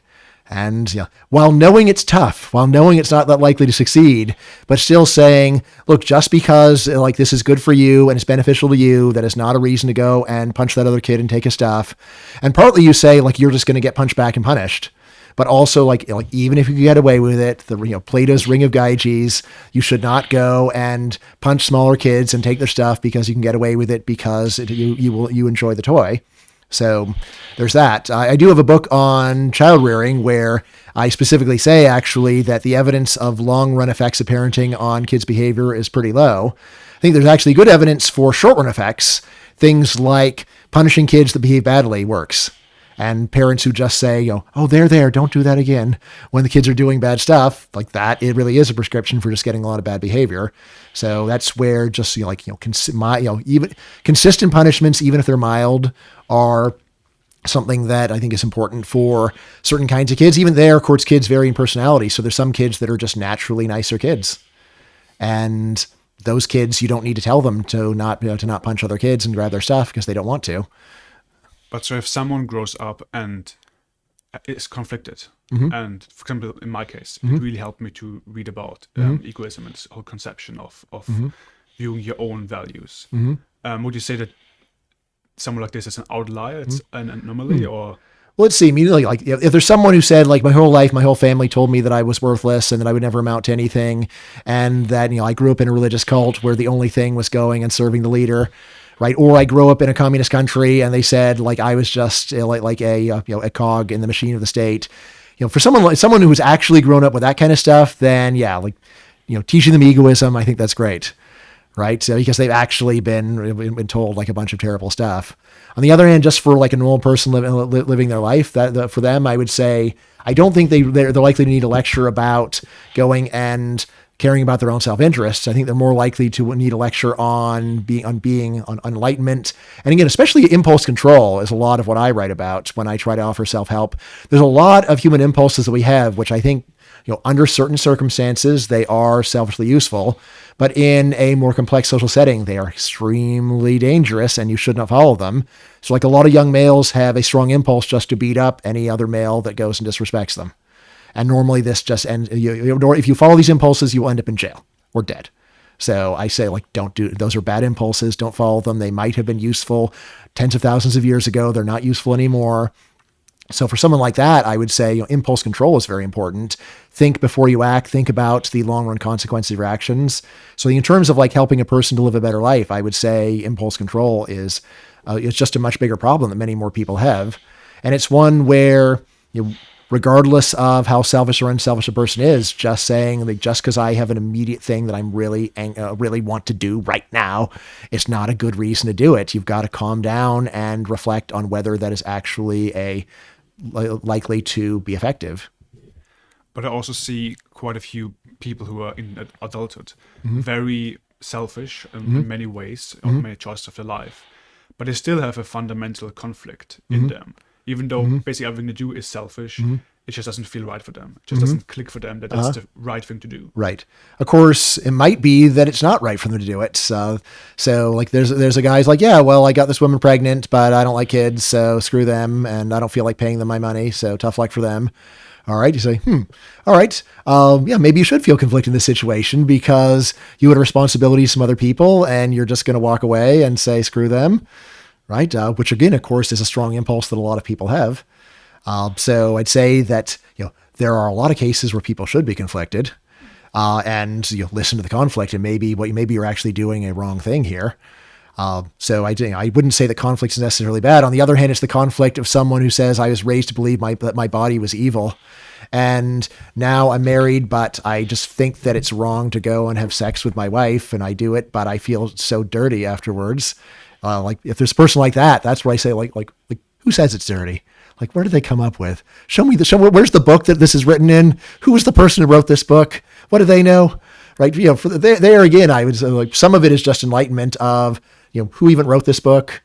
Like it's an ignorant person thousands of years ago. What do they know? Or like it's the cult leader, and like, what was the cult leader really doing? Cult leader was basically just trying to go and have a harem for himself and have everyone else live as his voluntary slaves. So yeah, don't worry about that guy. Who cares what he thinks? But so yeah, I mean, I'd say that like in some cases, if a person has been told some terrible stuff, then it's great for them to stop feeling conflicted and say, hey, like live your life. Like you deserve happiness like anybody else. On the other hand, yeah, if it's like someone who's been a concentration camp guard and you say like, why do you feel bad about yourself? You did what you had to do. It's like, yeah, maybe you should feel bad about what you did. You did terrible things. Like, was it really true that that you had to do this or you had been shot? So not according to that book, Hitler's Willing Executioners, you could have just walked away and then not been a terrible murderer. So yeah, you probably should feel guilty about yourself. Thanks. Sure. I want to go back to the what do you tell kids question as a good thing to close on connected to this. So your advice to kids or your way of thinking about it presupposes that they will, because most people will mostly be selfish. Yeah. And it doesn't try to fight that, at least not too much. Right. Like there are cases where it's on the extremes and you say, well, in this case, don't be selfish. Yeah. But basically your view, as I take it, is people are mostly selfish and that's mostly fine. Yeah. And and it's just totalitarian to go and try to change human nature in this way. And if you're doing it, this is probably part of your horrible plot to go and mistreat other people. So And be worried about that person. And most of what people need to get better is to become more enlightened. Yeah. Not to become less Yeah. selfish. And so when you're thinking of what are you trying to teach kids, including what you're trying to teach them is how to become more enlightened, taking the selfishness as a fixed, Yeah. thing. They've got about the right amount of it. It's stubborn. Right. I mean, Fairly fixed. I think kids naturally have a bit too much, although I wouldn't push too hard just because of saying, look, what are the odds I'm going to change it? Like it's me versus billions of years of evolution. I don't think I could do too much on that front, but the Enlightenment is just easier. We see that there's a lot more variation in Also, Enlightenment. by what standard would it be better if it were changed, I wonder. Well, I mean, of course, you've got to have a whole moral theory. So, like, I'm a big fan of Michael Huemer, and I'm a pluralist, and like, on the one hand, I think that often the right thing to do is precisely what's in your enlightened self-interest, but not not always. And if someone were to say, look, you can go and do a suicide mission to kill Hitler, it won't benefit you or anyone you care about. You'll be dead, but come on, like we can get this fucker, right? So, like when I watch Valkyrie, that's something like. I can think of myself as doing that and saying, yeah, that's like in the circumstance, that's the right thing to do. Like we've got this great plan. We're going to go and we're going to save tens of millions of lives. Like if we just do it just right. Right. On the other hand, if someone says, like go and commit suicide for like some trivial gain, like, no, stop. That's terrible. Don't do that. But you're taking, again, the selfishness is a fairly fixed thing. Yeah, And yeah. There's I shouldn't have brought up what's the right moral standard at the end of something. Yes, 'cause that's a whole nother, next time we'll do that. Next time, yeah. But you have an idea of what set of motives or kind of way of organism constitutes being selfish, and that's sort of fixed. My thinking is that that's not. I mean, I think people's motives are pretty plastic. There are that is a form in different ways. There are some fixed things. You're not going to get someone who doesn't care at all about food or doesn't care at all about pain. And there are things that are going to be high up in anybody's motivational set and have to be for obvious biological reasons. But I think of a lot of what we're doing when we're raising kids, or put it this way, I think a lot of what kids are doing when they're growing up is... fine distinction, Greg. Well, it is. No. How much influence we have on that, and we try to help. It's a very good distinction. I think a lot of what they're doing when they're growing up is forming selves, and they're forming interests, they're forming values, they're forming standards and habits and ways of behaving. And I think part of what they're doing is forming selves with interests. And that process could happen more or less fully. There are things that kind of can disrupt it or foster it. And I think of and reason could be more or less involved in their understanding of who they are and what their interests are.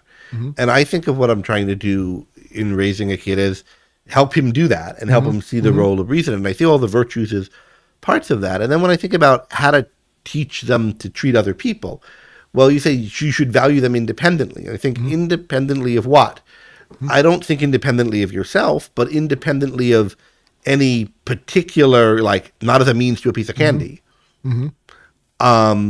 Because I don't really in the end think we could have that many independent values. Whatever values we have, there's a coordination question of how do you decide what to do when they seem to conflict, and what's the hierarchy that they fall in, how are they ranked, and right. Of course, economists think not in terms of hierarchies, but in terms of some rate of substitution. And so, like, we're much more okay with there being a ton of things in the utility function. But like, it can't mathematically, it can be done. It might be that psychologically, it's but there's some function, even if you're calling it a utility function. There's some way that you're determining if I value this and this. How do I allocate my time between them? What do I do when I can't get one? And I think ultimately it's the issue of what is the principle behind that, and is the principle of it, I have some sense of what I want out of life and what I want my life to be, that's kind of self-assertive of myself as a valuer. And I see all of these things, whether it's the preservation of the Mona Lisa or my friend's life or my job or the people on the ship or getting more money or whatever. I see it all as kind of connected to that thing, and I see myself as the author of that end, and that end is sustaining me. Or is it some other kind of, overarching principle? And then what is it? And I think for most people at most times, there's not much of an overarching principle. They're kind of more haphazard. I mean, I would say that I think of what you call as haphazard as being more in the details, and the predictable part is something that does not vary that much. So again, if you have a kid and they're interested in different kinds of careers, and you could easily believe your kid at this age that, like, there's 1,000 different careers you could imagine him ending up in. Probably the single most likely is he becomes a philosophy professor I'm not sure what your wife does, but radiologist. So those are probably the top 2 most likely careers for that kid to end up in, or something, or maybe role model. And then like if you were a little more expensive, okay, a different kind of professor, different kind of doctor, different, so. Or maybe an educator more broadly, or a health worker more broadly. These are all occupations that you think are relatively likely, although still, even to say it's 50% to be any of those things is probably too high. I mean, I take the field over either of those, but yes. if I had to pick out of the field one or two, exactly. But on the other hand, and part of it is like, oh, well, like any one of these things could be perfectly fine for him, and I might like some better than others, but there's a wide range of things where I would consider them all to be acceptable.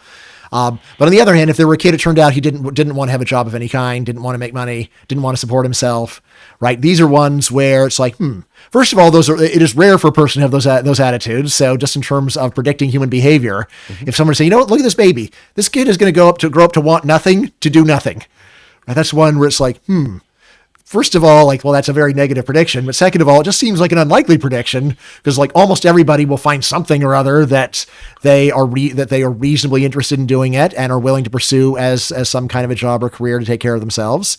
So I would say that these broader motives of getting money, getting status, taking financial independence, health, comfort, convenience.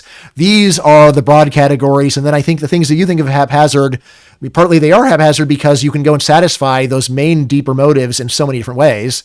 And of course, yes, for friendship, for love, again, for reproduction. What about finding something you love to do with your life, though? I mean, so many people, they have some job. So there are a lot. There are way too many failures to launch, as we call them now. Yes. That are the kind of person that you thought was not as bad as I described, but yes, they're subpar. But even among the people who launched in the sense that okay, they have a job and it brings them enough money to do most of what they want to do, but their lives, I mean.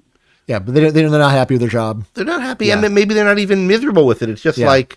This is people get a job and this is what they do, and then they go home and live for the weekend. And so many people. I mean, we are both, and probably most of the people we know, given where we are in life, people who love what we do and we are really interested. And most of our friends are. Most of the people I knew growing up weren't like that. They had a job and it was fine, and they didn't hate it. Some of them did hate it. Yeah, but.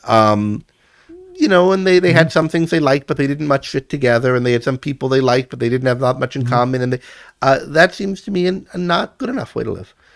I mean, I think you can do better. So as an economist, my first reaction is, some people are fortunate and they just they are born with the talent and the skills to go and be able to make a good income and also do something they like. Of course, it also takes some luck, as we both know. I know multiple people that I think are way more qualified to be full professors than actual full professors, and yet they just weren't able to break into the system and it didn't work out for them. So, I mean, I would just start off by saying that part of this is that I think a lot of people that just have a job that they don't especially like. So like, it's just really hard for them to go and find something that they both like and would give them at least a modest standard of living. Some of it is just people who are inflexible with what they like. So like my brother, basically the only things he would like would be like race car driver or like some other just like extremely improbable career where it's like a superstar market. Hardly anyone makes money doing it. So like if you are like, and I think there are people like that where like just normal job type things don't excite them. And like for someone like that, it may be that living for the weekend is their best option. But now you might hope that they could, if they search harder, find it. And that's where I'm open to that. Then, so like I said, like I'm always open to the possibility people aren't enlightened. So if someone like that came to me and they said, look, I want to figure out a way to better my condition, or like, what would you advise? I've got a lot of advice for people like that. But at the same time, I'm not so confident in my advice that I think that I can fix everybody's problems and that everybody actually has good options. I think some people don't have good options. I think a lot of the difference is in how the preferences are formed. Like if someone like always curious and interested in learning new things and trying new things and so forth, and they enjoy exercising and they've developed an enjoyment of exercising different talents in different ways and looking for them to, because someone like that, I think is much more likely to be able to find a range of jobs that they could really love and then develop themselves into one of them. It's not either I'm this professor or bust, or either I'm the NASCAR driver or bust. And I think there are, to me, although you probably know some people who feel like I'm either a philosophy professor or that's it for me. Yes, you know people like that. People, but but often what I think is they're not, you're not thinking outside of the box enough. You're not thinking enough about what you like about this and how to do it. And but a lot of it I think is how you intervene with people who are unhappy and what would work and what they need to do. I mean, these are really hard questions, and they're for philosophers, for therapists, for everyone. Yeah. But I think a lot of it goes into how do you conceive of and form your values. And I think that's part of what we're trying to learn as we grow up. Part of, all of us grow up even further from where we are. Part of what we're trying to help our kids do. Part of what I try to help my students do when I talk to classes. And I don't think of it as we have like a fixed set of values and then do we satisfy them or not. But I think of a lot of it is how do we form our values? How do we form our interests? How do we form our desires? Right. So you're making me think of a book by my friend, psychologist Todd Kashdan. He has a book called Curious, ? And if you find the book, actually, there's nothing else on the cover of the book except Curious ? And he's trying to open it up to see even who the author is or what the book is about. But one thing that I pointed out, I said, look, I'm super sympathetic to your thesis. And a lot of his thesis was, yes, curious, open-minded people. They have much richer lives, fuller lives. They're happier. They find better options. And I said, but Todd, if you're right, shouldn't we find in the same measures of personality that people who are more open-minded and curious are in fact happier? And we both know the data and they're not, right? And he's like, yeah, you're right, Bryan. All right. That's at least the way I remember the conversation. So, yes. It is one where people like us who like are really curious and excited about a lot of things. We really do tend to imagine that the only way to be happy is to be like us. And it turns out that is not really true in the real world. There's a totally different kind of personality. There is the kind of personality who's the very practical person who is not very curious about anything other than a very narrow range. Like my dad is an antique car collector. He's only interested in that, really. Like other things just bore him to tears. And he's not, and he said, look, there's a better way you could build that car. Like, I don't want a better way to build a car. I want to make it exactly the way it was in 1945. That's what I want to do. I want to make a perfect replica of it. And he takes a lot of joy in the craftsmanship of this. And it takes, and to go and look at him doing it, saying like, well, he can't really be happy going and doing it because he's not being creative or curious or open-minded. It's like, that's just what a curious, open-minded person would think who never put himself in the shoes of a different personality type. I agree that, of course, people's values are not set in stone, although I'm also a big fan of personality psychology. And I think that personality is something that changes somewhat. It definitely changes as we age because there's some reliable patterns, obviously. Like almost no adult is as impulsive as they were when they were 3 years old, for example. So there are these changes over time. People do change their personality sometimes in certain ways. Once in a long while, you'll see a drastic personality change. But still, this is something where it is rare and hard for people to go and have a deep personality change. And that's why a lot of times when I'm giving advice, I try to go and say, I have to remember this person might be a very different kind of person than me, and to give them advice that is useful for them rather than useful for just a clone of myself who knows less than I do. So we were talking about this as we were walking before. I'm skeptical of that we know how to measure happiness and what happiness research is. But I'm also skeptical of the idea. I mean, I did use curious and open-minded as an example of something that someone might not be enough of, and that might lead them to be in a kind of rut in their lives. But I wasn't thinking that either that's the only one or that you need to be super high on that. I mean, if you've... Yeah, but it's very plausible that gets you in a rut. But a lot of people, here's probably what's going on. There's probably a lot of curious, open-minded people who are at a job that is repetitive and doesn't reuse their creativity very much, and they perhaps don't have the talent or the connections to go and actually get a job that they would enjoy more, and then they're frustrated. Whereas the uncreative, unopen-minded, closed-minded person could be happy doing that job because they don't have these frustrated feelings. What I'm interested in is people who have something they're really about, that they really care about, and that they can find a way to make their life about, and it brings a lot of joy to their life. And what are the causes of that? And so I think one cause of it has to be some amount of openness to things at a point where one of these things can catch your attention. If you've never gotten interested in anything, you're not, open enough to do things. If you have somebody who's really interested in something very detail oriented, they want to know, like, well, how did they get that, and how did they form it, and maybe they, Yeah, like my dad fell in love with cars as a little boy, and that's all he's been interested in, and for the last 80 years. And my wife, for not example, all, but like close, is someone who's very detail oriented, right? So she likes studying the things and noticing the details. And that's why radiology is a good job for her, right?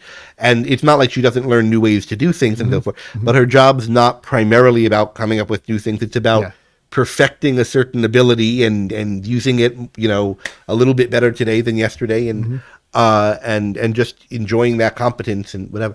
So I think the point isn't that you have to be a kind of, crusader on the forefront of knowledge in a university or something to have a developed career passion. Except people who are that are one example of people who have developed something that they're kind of passionate about. And there are a lot of people who haven't. They don't have something they love that they want their life to be about. Your father, as you describe him, is on the side with you and me of that, even if it's a very different kind of thing.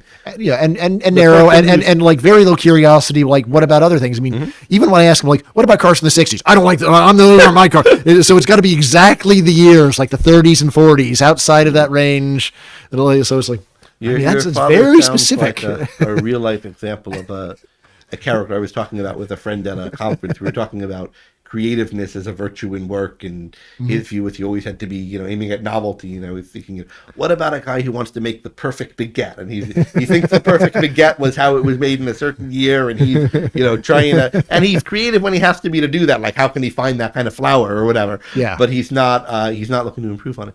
And there are people like that. And whether that's, the best or second best or third best, or you can't rank them way to be, is a different question than, like, that's an example of someone who has something that can be remunerative that they're really passionate about.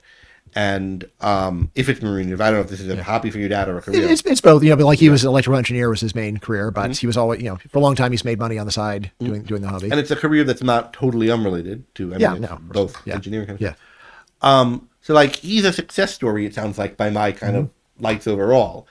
But it seems to me so many people don't really care for most of what they do with their time. And I think that's I don't think you need happiness studies to tell that that's a less good way of life than a way of life where you love what you're doing with your time. Yes, although of course a lot of people it turns out what they really like about their job isn't the job itself; it's they like being around their coworkers. So their coworkers are basically the social group. We saw a lot of this during COVID. People lost their main social group, and for a lot of people, it's very distressing. Of course, there's other people who couldn't be happier to be alone.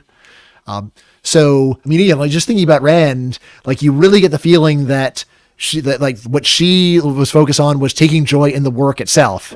And someone who said, well, I don't particularly like the job, I like my coworkers, you get the feeling she would not have been very happy with such people. Yeah, I think that's right. But I also think you would want to zoom in on what does that really mean? Because so much of work in so many different fields has to do with negotiating trades, managing agreements between people.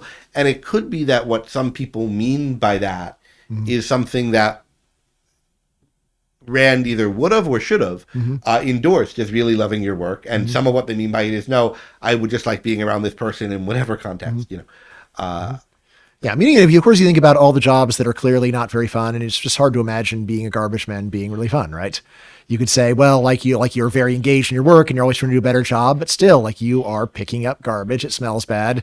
Like there's only so far you can go in terms of loving this. I mean, for my kids, and they're going to be a garbage man, I'm like, well, that's fine to do it for a few years to make some money, but I want you to go and to have a more fulfilling career where you're really liking what you're doing. But again, a lot of this, of course, is we're just in a very rich society where I take it for granted that better things are possible. But again, if we were coming from much humbler circumstances, then I think I would have a different attitude and give a different advice. And I probably should give different advice and say, look, this is something where you can make a lot of money. It might not be very fun, but make the best of it. And you can provide for your family, and that's worthwhile. And, we love you, and we're here for you. And that's what your life is going to be like. And is that really so bad? I don't think so. And some jobs are such that the whole industry could be people doing it for little bits of their lives.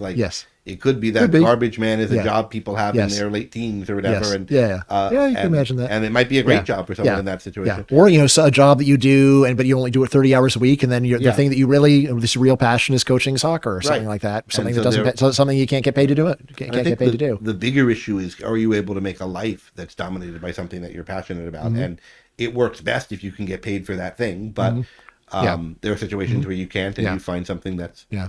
if you hate doing it, it's a problem. But if it's, fun, you get some Mm-hmm. fresh air along with the bad smells. And I don't know, the garbage men, not my cup of tea, but it doesn't seem like they have it that bad. It's kind of, those trucks are kind of fun. They've got all these cool arms that come out and stuff. He seems like he would get old, but Well, I don't know. My kid just watches garbage trucks on TV. He'll watch them for quite a while, and like I said, how's that selfish for him? What's he getting out of Yeah. that? But they're fascinating. We'll see. Perhaps that's in his future. all right. So we've solved the mystery of human nature today, Greg. We've at least gotten a little purchase on it. It's all settled, and that's it. Yeah. How selfish of us, for the most part. Yes. No one else will ever get to have the pleasure of figuring this out because we've come Been up there with first. the final answers. Yeah, we've not left enough and is good for the rest. Okay. Thanks everyone for joining in. We'll be back probably next week. I'm not sure the topic yet. Anything we want to recommend? Your book on this is not out yet. Let's see. Well, But- the most relevant book that I've done is called Selfish Reasons to Have More Kids, Why Being a Great Parent is Less Work and More Fun Than You Think. And this is one where it's mostly focusing on what psychologists would call behavioral genetics rather than evolutionary psychology. So it's not trying to understand why we have the feelings that we do, but rather going and understanding nature versus nurture. So that is, it's a different branch. Of course, it's related in a sense, and it's really a parent's eye tour of this area of psychology to understand basically as a parent, what should you know about nature versus nurture and how it works. And the heart of it really is that we, especially in the long run, we greatly overestimate the role of upbringing, greatly underestimate the role of genetics, which means that the amount of time and money and especially time that you need to put into molding your kids is just a lot less than what most people think. Helicopter parenting is mostly a waste of time, or at least it's much less fruitful than people imagine. And then as an economist, I say, and therefore, since the price of getting the kids you want is less than you thought, this is a reason to reconsider your family size. So that is the heart of that book, and which is, by the way, definitely the book that I've written that has added the most value to the world, because there are hundreds of people who have told me that they have had additional kids because of this book. So if you go and do what economists do, which is say every life is worth like $10 million, then this book created billions of dollars of value, not for me, but billions of dollars of value for the world. And selfish. You haven't Yes, found a way to yes. capture So very much of the yes. value created. Anyway, it's the book that I think it's been most useful to individual humans because it is a kind of self-help book as well as a popular science book. My other books, of course, I'm very fond of them as well. Yes, I've got, the other book that I'm working on that's very relevant here is called Unbeatable, The Brutally Honest Case for Free Markets. And this is one where I talk quite a bit about human nature and, both, first of all, that people are selfish, but second of all, they don't like to admit that they are because it sounds bad. Right. And I think this explains a lot of the illusion of there being so much altruistic philosophy out there, which is it's mostly, not always, but so much of it is really just hot air that people are saying to make themselves look good when really the people speaking it are as selfish as anybody else. Or actually in the real world, often it turns out they are the most horrible selfish in the classic nightmarish version of selfishness, where it's really like the cult leader saying everyone should give away everything they have. To me, there's the Rand line about when someone asks for sacrifices, there's the question, well, who's collecting them? Yeah, it's the cult leader. There's always a question, though, of why does this thing make people look good? Maybe if there's not enough books dispelling it, but there's something about the culture, and this is what I think is the altruism, something about what people believe that make those kind of beliefs rationalizations, excuses, things that look good to people. Although you're there, so what are the societies that did not have this kind of rhetoric? There are degrees of what yes, I'll agree there are degrees, but I would say that I mean, I've read a lot of history, read a lot of primary documents. I don't know of any society in human history where it was not standard for people to go and talk about how much they care about other people, how much they're ready to sacrifice for their society anyway. I mean, this stuff is like, Greco-Roman society. Plenty of this stuff too. Yeah. Like Less than now, but more than some people think. gonna die for glorious Rome. So again, I tend to think of this as much more deeply rooted in a way, precisely because humans are so selfish. You want to show I'm one of the rare saintly people that would never do anything for myself. I'm Why here would for the that group. be saintly rather than being one of those rare freaks? Well, That maybe a little dangerous. well, you're thinking, well, who will not stab me in the back? The saintly person, the hero. Who's going to go and die for me and then let me survive? The hero. I think we've still got a couple more of those hockey stick Yeah. curves. Yeah. Like I'm all in for the humanity's, I'm all for the hockey in humanity's sticks. future, and Yeah. that such Yeah. societies have all been so altruistic Yes. up till now. Is one of the things that once we fix, we'll Right. get another one. I mean, just remember the story of the 300, one of the ultimate acts of self-sacrifice in human history, right? Yeah, 300 men died for the freedom of Greece, maybe, but of course it was a slave society, so they weren't really dying And but Spartans was still, particularly like here's the thing, like you could be the biggest objectivist in the world. If you watch that movie, it's hard not to sympathize 300's with those a good guys. movie. Yes, but to say, well, it's just hard not to admire it. It really takes a lot of effort. Like, if it were my kids, I would say, do not join the 300. Get the hell out of there.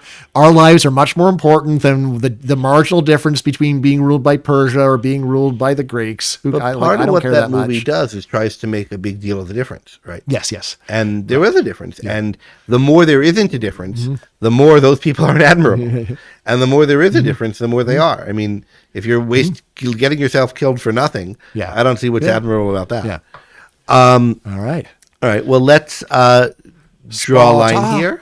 And I'm sure we'll have occasions to talk again. All right. So it's been a great pleasure, Greg. I usually don't get to do podcasts on topics this fun. So lucky me. Thank you. It's a selfish reason, too. Yeah, it totally is. Yeah. Right. Thanks, All right. everyone.